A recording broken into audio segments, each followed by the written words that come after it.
Okay, so good morning, everyone. Welcome to the macro snapshot. We are Tuesday, July the 1st, first day of the month, 2025, recording this in the morning. Okay, so let's have a look and see what's going on. Basically, we have a lot of US dollar weakness. But that's been a thing for a couple of months now. But we see here, just for example, Trump has been really hammering home putting a lot of pressure on the FOMC on Jerome Powell, who is speaking today. And this is just curious, just like the latest exhibit. He's literally written a handwritten note to Jerome, basically telling him that he's costing the American taxpayers hundreds of billions of dollars every year because the interest rates are too high. And he's sort of signaling here, he's even signed it with his Sharpie. He's signaling here that we should be here, we should be down at 1%, along with other wonderful countries like Japan and Denmark and the Seychelles. And we shouldn't be with countries, like Equatorial Guinea or Guatemala or Mauritius or anything like that. So there's a lot of political pressure coming on Trump.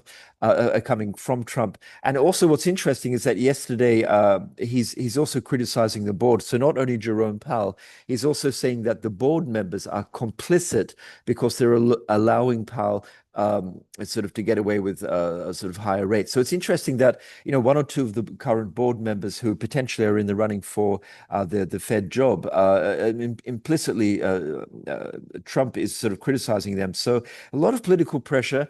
And, I can also sort of see what's going on here, because if you look here, just sort of interest rates, you look at a lot of the major central banks, with the exception of Hong Kong here in the black. This is the US, so this is the Fed in the blue. And you can see that, they're actually, compared to most other central banks, have remained fairly elevated.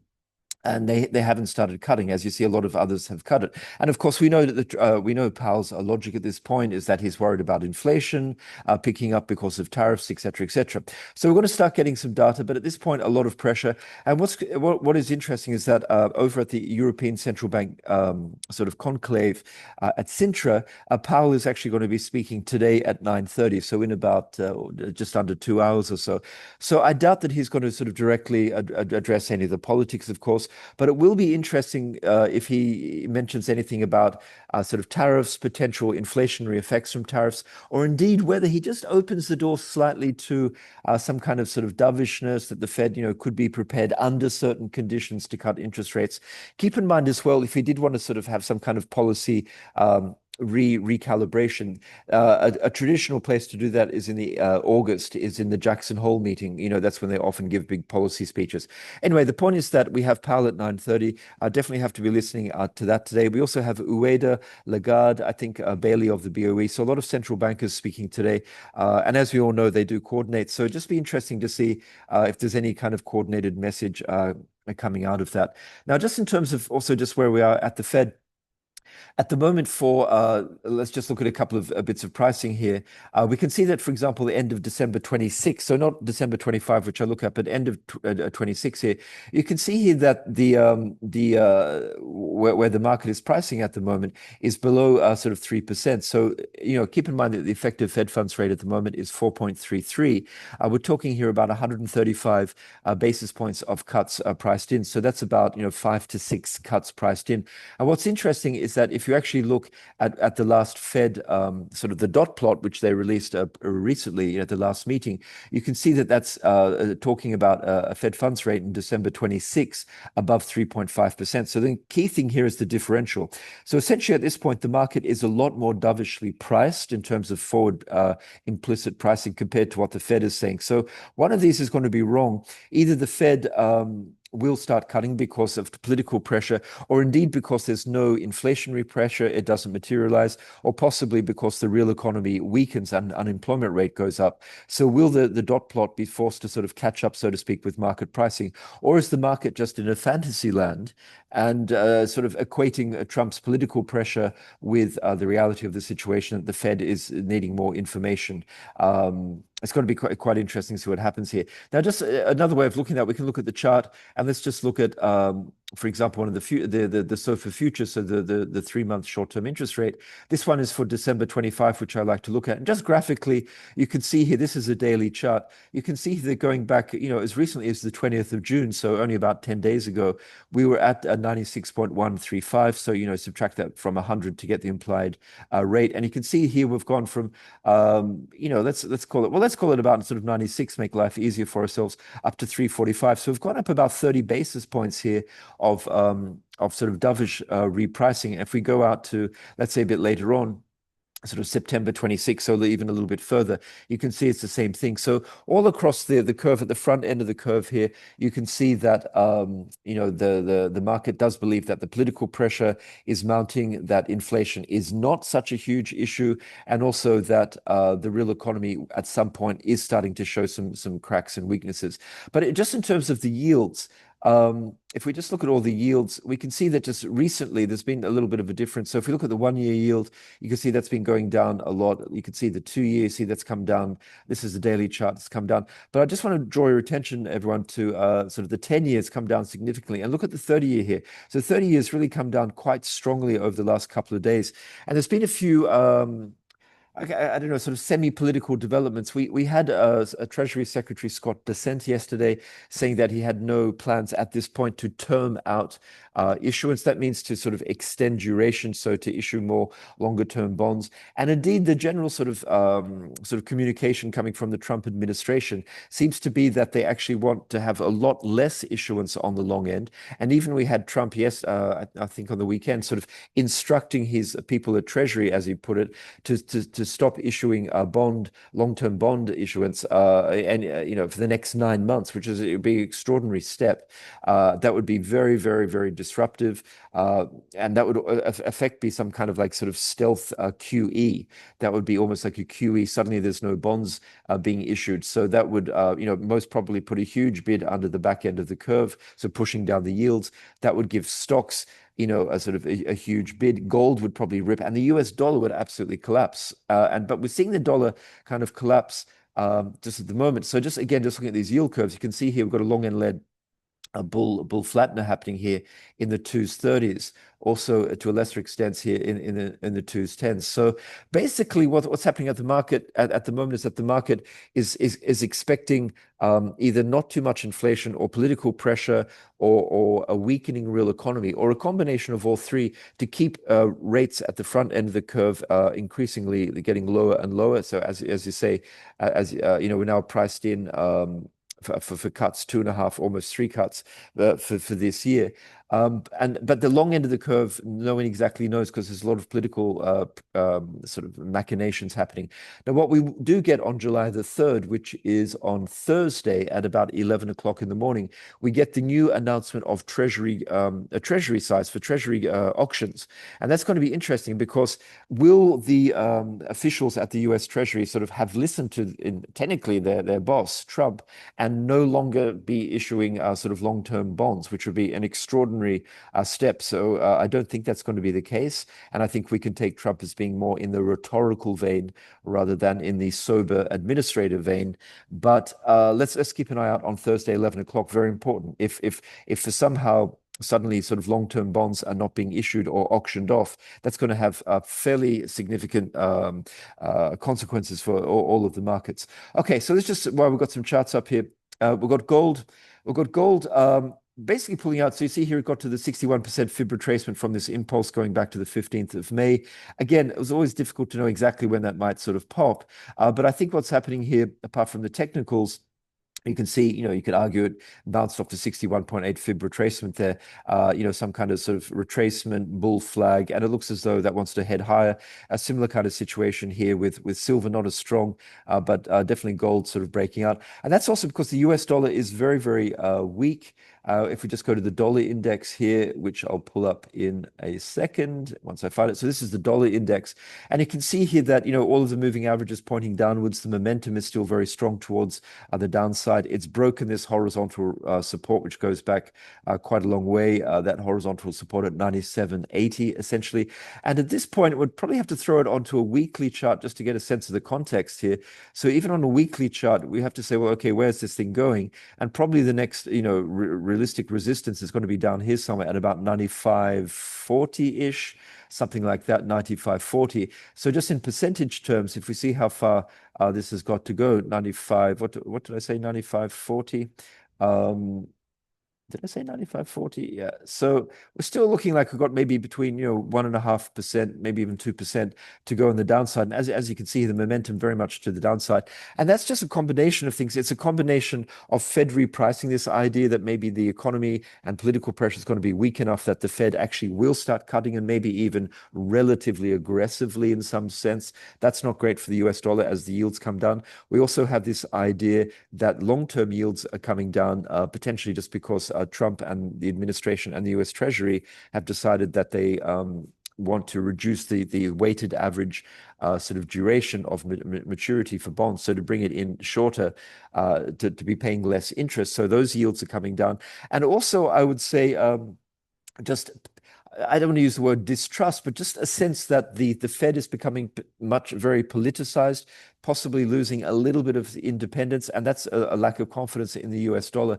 And just a sense here that the US administration wants a weaker dollar. They're doing unorthodox things. They're interfering politically to achieve that, and that basically no one in the administration would be unhappy about having a weaker US dollar, which of course would aid America's exporters. And again, so the point I'm trying to make here is I don't know it's about necessarily sort of wonderful and massive strength, let's say, in the European economy, although we are seeing the euro sort of pointing higher and higher. Although what's interesting in the euro, just from a technical perspective here, I've put a couple of Fibonacci extensions on.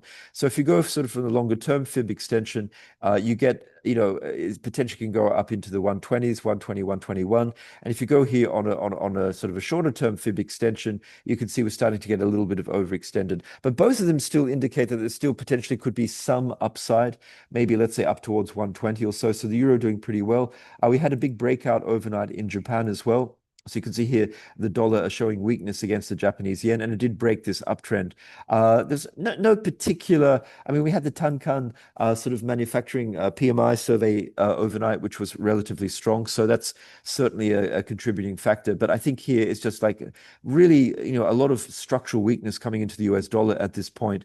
And it's also breaking this uptrend, the USD JPY. So it looks as though that could probably go down and test the 142s, and then over time, maybe even come back down to this very important 140 level. So that's the key thing. So of course, if you have a weak US dollar, it's not as much as the old days. Of course, America is a net exporter of oil, but historically that's been quite good for the oil price. Now we're seeing oil pop up a little bit, about 60 cents. So that's not really much. I would still argue that this is a sort of a sideways consolidation. As you can see here, not much has been happening for the last 3 or 4 days. I don't think there's any structural reason at this point I think that oil will sort of, blow much higher. Personally, I was thinking that something around about $60 would be a great entry point.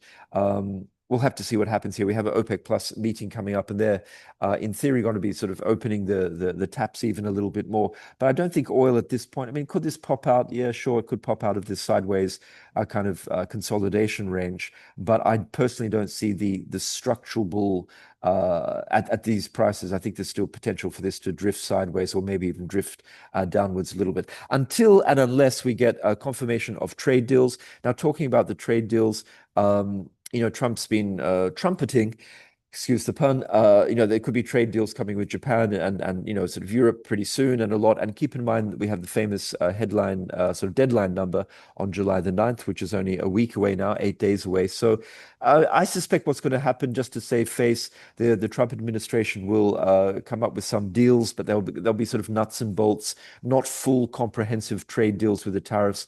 Trump's also threatened, as we were talking about yesterday, just to sort of unilaterally impose tariffs on other countries. I think at this point, no one exactly knows. Let's just keep on looking. But certainly, the stock market is sort of relatively happy about what's going on. You see the VIX not down at its most, at its lowest levels, but still a lot more comfortable than where it was, a few months ago, down at between 16 to 18.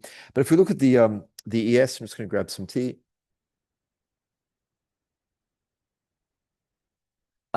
It's saying a couple of things here. Again, we all know that this has achieved new all times highs, but if we just start looking at this, it's two ways to look at this. You can say the tariffs are more or less being baked into the cake.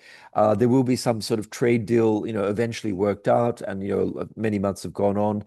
Trump, at the end of the day, the big beautiful tax bill may be passed, in the next 24 or 48 hours. Trump wants that passed. At the end of the day, that's mildly stimulative and adding a little bit to the deficit. So it's mildly stimulative, not massively, because a lot of that's already sort of in the budget process. But it's not bad news in some sense. The tax cuts will be extended. Tax cuts for corporations will be extended. The global economy is okay. So there is a case for continuing positivity. On the other hand, one could argue that this rally has come very far. We still have, historically very much elevated levels of tariffs in whichever way you look at it. You could also say that the multiples at this point are getting pretty high, and that earnings estimates, are very high as well. And just from a sort of a combination of multiples and earnings, everything is priced for perfection. And one could also say that there are starting to appear sort of certain cracks, even if they're small, albeit small, in the US real economy data. And one could also just say here, technically, we're at new highs. How much more energy is there in the tank to keep on going? And then if you look at, I've just again done a bunch of Fibonacci extensions from some longer term ones. So you look at the longer term ones, you look at the shorter term ones, there are starting to be some kind of targets here, which I've put up here, like maybe 6,300, 6,450. It's going to be difficult, in my opinion, for this just to rip higher. Now, could it just sideways consolidate, maybe just drift back, retest those highs, and then sort of throughout the summer just sort of grind higher? Absolutely. Let's see what the data says, and also what the trade, if whether the sort of the trade deals come out. But what we do have today, we do have quite a bit of data coming out. Let's have a look. Again, this very compressed week with a lot of data today, tomorrow, and Thursday. Again, we have power. Let's just look at what we have. Overnight, we had relatively good data overnight from China. We had the higher than expected manufacturing PMIs. Let's see if I have that. Oh, that may have been technically yesterday before midnight. But anyway, the Caixin manufacturing PMIs from China actually were in expansion territory, the first time for quite a long time. So that was a positive. But if we're looking just seeing what's happening with the US, pretty important. We have the Powell speech, as I said, at 9:30. We have Governor Bailey and Ueda. So at 9:30, I think maybe on the panel, like all of them speaking. That's a pretty heavy hitter there. You got Lagarde, Ueda, Bailey, and Powell all releasing or talking at 9:30. So that's important. But then again, we've got the ISM manufacturing at 10 o'clock. At the moment, you can see here, if we just go into the headline number, just bring up this basic sort of bar chart here, pretty basic, but you can see it is slowly coming off. So under expansion territory, which is 50, you can see it's drifting down, drifting down, drifting down. So the point is, one could argue that some of these surveys numbers have been softening. But again, as people are saying, will the hard data catch up to the survey data? But also what's going to be important is the new orders. I would say the new orders. And again, you can see that if that survey, if anything, has been going up, a bit contradictory. New orders, of course, is more forward-looking, and obviously, what the market wants to look at as well is the prices paid and also the job situation. But then again, at 10 o'clock, we also get JOLTS, which is the job openings, labor turnover, and you can see that this number, this is a pretty choppy number, but you could argue that this is sort of going downwards, and this is not great. And we know that the Fed's main focus at this point is on any weakening in the labor market, and also the quits rate. And the idea here is, at what rate do people quit? Because if people are more confident about getting another job easily for more pay or better conditions, they'll be happier to quit. So generally, if you have a diminishing quit rate, that is a negative, because it means that people have less confidence. Now, I don't know what I could take away from this. You could argue back in September, November, it was much lower, then it went up. Now it's coming back down. But let's have a look at the data, especially the ISMs and the job openings, and put them together. We also have construction spending, which is going to be important. So let's put it all together. And obviously, tomorrow and Thursday, there's a lot more data. And so I think, let's say by sort of 11 o'clock today, we'll have we'll have more data about the jobs market, the ISMs, and of course we will have heard from Powell and some of the other major sort of central bankers around the world. And no doubt we will have a bit more sort of pressure and slapping of Jerome Powell from Trump. So let's keep an eye also on the STIR pricing, so short-term interest rates, just to see if they believe that sort of dovish repricing is going to be sort of continued and justified. And secondly, let's keep an eye today on the dollar index just to see if that takes more pain, or whether the data, if it's strong, it may actually sort of arrest that fall and just sort of stabilize the dollar. Okay, I've spoken for too long. Thank you. We'll keep the conversation going and have a great day. Thank you.